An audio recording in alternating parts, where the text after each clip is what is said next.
Olá, boa tarde. Está no ar o Gazeta News e a partir de agora você acompanha as principais notícias do dia. Uma colisão entre dois ônibus deixa 12 pessoas feridas na zona oeste de São Paulo.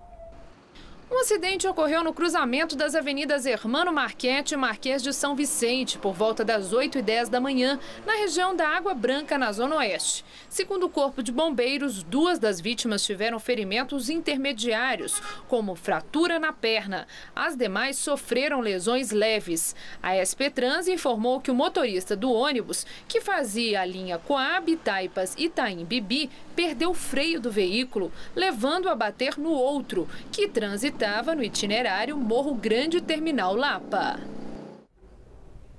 Em Campinas, uma quadrilha invadiu uma empresa de transporte de valores. Ninguém foi preso por enquanto. O assalto aconteceu por volta das 9 horas da noite de ontem. Segundo a polícia, pelo menos 10 homens armados com fuzis participaram da ação e levaram cerca de 7 milhões de reais que estavam em um carro forte. Os ladrões chegaram atirando e um segurança da empresa teve ferimento leves. De acordo com a polícia, a fuga foi estrategicamente planejada. Os criminosos fugiram pelos fundos em direção à rodovia Anhanguera e atearam fogo em um carro para bloquear o acesso à via. E segundo uma pesquisa do IBGE, o casamento entre pessoas com mais de 65 anos aumentou mais de 30% na cidade de São Paulo nos últimos 3 anos. O número de casamentos entre pessoas com mais de 65 anos de idade cresceu 30% só aqui na cidade de São Paulo. E uma dessas uniões é essa daqui, entre o seu Agenor e a dona Isabel. Ele tem 73 anos e ela 80 e estão casados há 2 anos. Nenhum dos dois já havia se casado antes e mesmo depois dos 70 anos cada um, eles sabiam que um dia ainda iriam se casar. Já a história de Elino e Janete é antiga. Eles oficializaram o casamento em 2013, mas se conheceram quando ela tinha apenas 7 anos de idade. A minha mãe trabalhava com ele veio abrir aqui na região um loteamento, né, o Floreal Park. Aí às vezes eu não tinha com quem ficar, a minha mãe me trazia junto com ela no trabalho. Daí eu conheci o Elino. E ontem à noite, a Câmara Municipal de São Paulo aprovou a lei que multa quem desperdiçar água. A lei aprovada ontem é mais branda. De acordo com a nova proposta, a ação de desperdício de água tratada será passível de multa no valor de R$ 250, mas apenas em caso de reincidência. Na terceira vez em que isso ocorrer, o valor cobrado duplica e passa para R$ 500. O texto original previa multa de R$ 1.000 e foi substituído por essa nova versão. A fiscalização, a cobrança de multa e o destino do dinheiro deverão ser definidos em comum acordo entre a Prefeitura de São Paulo e a Sabesp, por meio de regulamentação específica. O texto segue agora para a sanção do prefeito Fernando Haddad. Em visita à Zona Leste, o prefeito Fernando Haddad deu indicativos que irá sancionar a lei que pune quem desperdiçar água na capital. Segundo ele, a medida tem mais caráter educativo que punitivo. E o governador de São Paulo, Geraldo Alckmin, disse hoje que o estado entrará com recurso para tentar anular a decisão da Justiça Federal em Piracicaba, que estabelece redução da retirada de água do sistema Cantareira e preservação de 10% do volume útil até o período de estiagem, que tem início previsto para o dia 30 de abril. Alckmin disse que a decisão é um absurdo, porque, segundo ele, a medida vai tirar 200 bilhões de litros e deixar as pessoas sem água. O governador defendeu que o governo já tomou providências para amenizar os efeitos da crise hídrica e frisou que a população tem correspondido. Hoje, o nível do manancial se manteve estável. O nível do sistema Cantareira permaneceu hoje em 11,7% pelo 4º dia consecutivo, segundo o boletim da Sabesp. Ao contrário de fevereiro, o mais chuvoso em 20 anos na região dos mananciais, esse mês começou seco. Até agora, choveu apenas 2% do total esperado para março.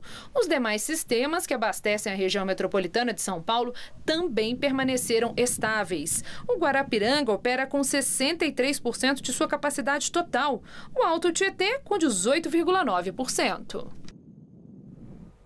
E hoje foi mais um dia típico de verão em praticamente todo o estado de São Paulo. As temperaturas ficaram bem altas e com o ar cheio de umidade veio a chuva, mas de forma ainda bem localizada.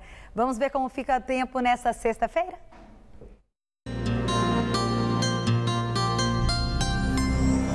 É bom usar roupas leves e manter o guarda-chuva por perto, porque além do calor, estão previstas pancadas de chuva para todo o estado.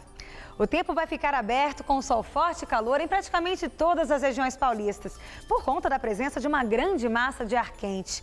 Ao longo do dia, as nuvens ficam mais carregadas e há previsão de pancadas rápidas e isoladas de chuva a partir do meio da tarde. Apenas na faixa norte do estado que a chuva começa mais cedo, já pela manhã. Aqui na Grande São Paulo, as chuvas ainda acontecem de forma isolada, mas tendem a ser mais fortes e devem atingir a região dos reservatórios. Aqui na capital vai fazer 20 graus de madrugada, mas à tarde os termômetros disparam e ficam em torno dos 29 graus amanhã. Em Votuporanga, no norte do estado, mesmo com a chuva, a máxima chega aos 34 graus. E no litoral, a chuva também pode vir mais forte, mas ainda de forma localizada. No Guarujá, a máxima bate na casa dos 31 graus. Vamos agora ver como está o trânsito na capital? Segundo a CET, São Paulo registra neste momento 90 quilômetros de congestionamentos. Começamos pela Radial Leste. À direita, no sentido bairro, o motorista já começa a encontrar alguma lentidão. Já no sentido contrário, ali no centro da cidade, flui melhor para o motorista. Agora você vê imagens da Avenida Paulista, na altura do MASP, bem pertinho da TV Gazeta. À esquerda do vídeo, para quem vai para o Paraíso, o trânsito até que flui bem, assim como do outro lado, ali quem vai no sentido da Consolação. Mudando de câmera agora, imagens do corredor Norte-Sul, Avenida Moreira Guimarães. Embaixo do vídeo, para quem segue na direção da Zona Sul, flui bem o trânsito, assim como acima do vídeo, para quem segue em direção ao centro da cidade. E fechamos nosso giro pelo trânsito com imagens aqui da Zona Oeste, Avenida Rebouças, agora na altura da esquina com a Pedroso de Moraes. À direita, no sentido Marginal Pinheiros, o trânsito já começa a apresentar alguma lentidão para o motorista nesse fim de tarde. E no sentido contrário, ali na subida para Paulista, até que flui bem. Cobras, jacarés, lagartos, animais que causam medo e repulsa em muitas pessoas, têm ajudado no tratamento de crianças com autismo, paralisia cerebral, déficit de atenção e várias outras doenças. O método ainda não é reconhecido no país, mas já tem apresentado resultados em uma ONG aqui de São Paulo. Em clima de fazenda, rodeados por animais de várias espécies e com profissionais como fonoaudiólogos, educadores físicos, psicopedagogos e fisioterapeutas. É nesse ambiente que as crianças passam por uma experiência curiosa e desafiadora, a réptil-terapia, método adaptado para o Brasil pela fonoaudióloga Andréa Ribeiro, com base em estudos internacionais. Eles são animais menos invasivos, mais calmos. Então é diferente de eu entrar com um cachorrinho que vai ficar pulando e que vai deixar a criança mais agitada. E esse animal, ele prende mais atenção e ele é mais quieto. Então a criança consegue ficar ali atenta, concentrada e em cima desse animal eu desenvolvo todos os outros conceitos que eu quero. Com animais e biólogos cedidos pela empresa SOS Ambiental, Andréa criou um espaço de aprendizado e diversão fora do convencional. Crianças com déficit de atenção, autismo, transtornos de ansiedade ou mesmo dificuldades motoras e cognitivas interagem com espécies peculiares.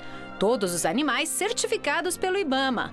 Olha, a sensação de lidar com esses bichos é realmente muito interessante. Um dos propósitos do contato aqui com esses répteis é justamente esse, despertar o sentido das crianças, criar coragem nelas e também tirar um pouquinho daquela sensação de medo e de desconfiança que às vezes elas carregam. Ao contrário da ecoterapia feita com cavalos, também oferecida pela entidade e reconhecida pelo Conselho Federal de Medicina desde 1997, o método com répteis ainda não tem eficácia comprovada no país.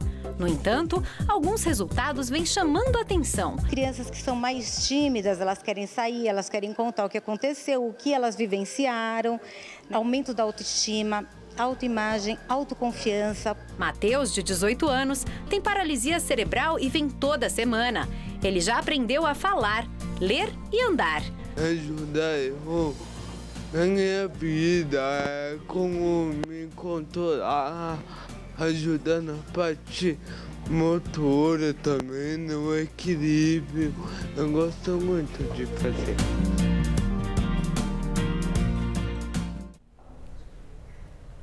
E o Gazeta News de hoje fica por aqui. Mais notícias você vê logo mais no Jornal da Gazeta, às 7 da noite. E no Jornal da Gazeta, edição das 10. Fique agora com o Gazeta Esportiva. Uma ótima noite para você e até amanhã.